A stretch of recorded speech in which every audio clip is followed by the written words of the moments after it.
Hey guys, what's going on? It's Ash here coming at you today in Clash Royale. Today, I hope this video finds you all doing well. We are continuing this series every Sunday. I uploaded a video earlier today featuring CRL China highlights, Elsiot playing a really awesome Hog Lumberjack deck that he really dominated with, carrying Nova to an undefeated streak. I'll link that video in the description in case you missed it. And tonight, as we've done the last few weeks now, I'll do an opinion-based video, which I know a lot of you guys love. So today, we're going to talk about the 4 best and worst balanced cards in Clash Royale. So one at every rarity for both the best and the worst. So now's a good time for you guys to maybe leave me a comment. What is your opinion? What do you think the 4 best and the 4 worst balanced cards are? One at every rarity status. So common, rare, epic, legendary for best, and then common, rare, epic, legendary for worst. Interested to see how many of you guys agree with me and how many guys disagree with me. So let's hop right into the list here. By the way, I did look at Stats Royale. I did a lot of research for this video. I didn't want it to be, super anecdotal or whimsical, my suggestions. So I did a lot of data research here on Stats Royale based on the win and the use rates of these cards. I wanted to find something that was a happy medium, right in the middle. Consistent, useful. These cards should be very good, but not overpowered. That's the criteria. So getting into it here, common. Okay, so my favorite common card, not my favorite, the best balanced common card in my opinion is going to be bats. So it could have been minions as well, regular minions, right? But bats are slightly better really across the board. They're higher win percentage and use rates just by a hair, like 1 or 2 percentage points, both at tournament level standard and in ladder. But bats are so versatile, and they can also be countered by a simple ice spirit or a princess tower. So they're not like overpowered, they're just balanced. They used to be overpowered, but remember in January, a few months ago now, Clash Royale did nerf their hit speed, their attack speed. And I think that after that, bats are perfectly balanced, and they get my vote for best balanced common card in Clash Royale. How about rare? Well, the award for the best balanced rare card in Clash Royale goes to Mega Minion. So the reason I say that is, a lot of people, first of all, think that Mega Minion might be the best balanced card in the entire game. Like, every rarity, that's it, the best balanced card, and I can't necessarily disagree with that opinion.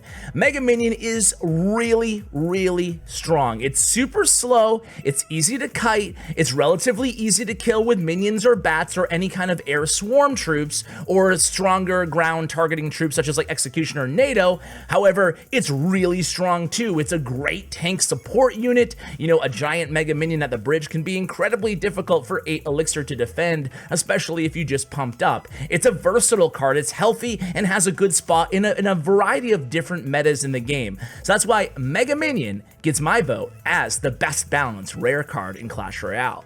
How about Epic? Ooh, Epic was a tough one. I was tempted to go to piss all of you guys off and go with Hunter. I was tempted to, but I'm not going to. That Hunter's not my answer. Because a lot of people think that Hunter needs a buff, but I think that I'm starting to like Hunter more and more and more and realize that he can be very strong in the game. However, I didn't go with Hunter. I'm going to go with Guards. I think that Guards are the most well-balanced epic card in the game. Guards are really good, but they're not OP. They don't deserve a nerf in my opinion, and that's really the crux of what we're getting at here. Cards that are powerful that I don't think need nerfs, and Guards definitely fit that criteria. Guards are really, really good against the spam meta. They're good against Battle Rams, they're great against Bandit, they're great against Prince, and they can still hold their own against other splash damage cards. Unlike Goblins or Skeletons, right? They can do very well, even just buying time against a Mega Knight or a Royal Ghost or whatever's coming at you if you place them directly on it. Heck, even a Bowler, if anybody plays Bowler. More on him coming up soon. But basically, Guards, in my opinion, are definitely the best balanced epic card in the game. What about legendary cards, guys? Ooh, this was another, everything is tough from here on out, really. Mega Minion was easy, and after that, everything's gonna be tough. So the best balanced legendary card, in my opinion, is going to be the Princess. So another 3 elixir card. Guards, Princess, and Mega Minion. Maybe 3 elixir is that magic spot. I don't know. Or maybe it's just coincidence. Either way, Princess wasn't looking too pretty. But then the enormous viability and emergence of Tornado into the meta has been a boom for the Princess. Now she is definitely viable. She's more than viable. She almost always gets positive elixir value, except for when the opponent logs. And when the opponent logs, usually if you're playing Princess, you have something in your deck to punish your opponent for logging. So that's why she's really the unsung hero of bait decks, and she also fits nicely in other decks, such as the Hog Mini P.E.K.K.A deck that my boy Simple plays when we co-stream on a daily basis, by the way, on Facebook Gaming. I'll link it below in the description. So I think that Princess is really, really well balanced. She's definitely not OP, and she's definitely not useless. She's right in the middle of the pack there, and that's exactly where she should be. Great card and best legendary balance, in my opinion. All right, guys, now let's get into the most unbalanced cards, or the worst balance in the game, starting with common. Now, I mentioned this in my balance change videos just a month ago now, but I really feel like a lot of people are going to call for Bomber or Barbarians to be my most unbalanced common, but the difference between Bomber and Barbarians in the card that I'm going to mention in 3, 2, 1 seconds, Skeleton Barrel, is this. At least Bomber and Barbarians play a pivotal role in the game in early level arenas 1 to 6 when people are starting out the game. They're actually decent and pretty good there. Skeleton Barrel, not so much. I mean, Skeleton Barrel isn't unlocked until Arena 6, unlike those other cards, so it doesn't even have a chance to shine early on, maybe giving players their first introduction to what bait is in the game, or maybe it's just too early to introduce them to bait. I don't know. Either way, Skeleton Barrel, when they nerfed it from 8 all the way down to 6 skeletons, was a little bit overkill. I'm calling for Skeleton Barrel to be at 7 skeletons in a nice happy medium, making it a little bit more of a threat. Rare. The rare card is going to be the one card that I choose to actually say is broken because it's too good, not too bad. And that is the Goblin Hut. We've been talking about this for a while now. Goblin Hut has just so much dang HP, so many hit points. It's crazy that 2 fireballs at tournament level standard still won't kill a Goblin Hut. You have to log 2, and even then just barely destroying the Goblin Hut with like 10 HP to spare. That's just too many HP, man. I mean, you shouldn't have to send in a Hog and a Fireball at just a 5 Elixir Goblin Hut, and they're annoying too. Spawners are somewhat annoying to some players, maybe not to others, but you know, that's my opinion injected there. Either way, I do think that Goblin Hut is still a bit too strong. Easy fix, just reduce the hit points a little bit and make them spawn the same amount of goblins. Maybe just I don't know, just too many HP. You know that a card is unbalanced when people will happily trade a 6 elixir rocket for a 5 elixir Goblin Hut.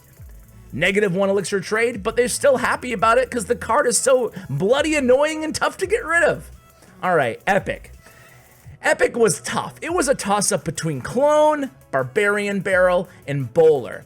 I decided to go Barbarian Barrel, but Bowler clearly needs to knock back the Battle Ram or stop the charge of the Battle Ram, the Prince, and the Dark Prince, in my opinion, giving him, you know, a little bit more versatility and making him a viable option compared to Executioner, who has a much higher win and use rates than the Bowler. So I do think there still needs to be a buff to the Bowler. However, when you compare it to the Barbarian Barrel, I think I'm gonna go Barbarian Barrel. Also, Clone. I think that Clone is a very tough card to fix right now. I would say just increase the radius of the card maybe, but we are going to stick with Barbarian Barrel. So Barbarian Barrel is an interesting card. It's not a worthless or a useless card. However, for 1 more elixir than the log, it's only better than the log in some situations. Wouldn't you rather just run the card that's always cheaper? It's cheaper in every situation, and sometimes the log is preferable to Barbarian Barrel anyway. Barbarian Barrel is not seeing much action. It's seeing no action in CRL China. It's seeing no action in competitive play.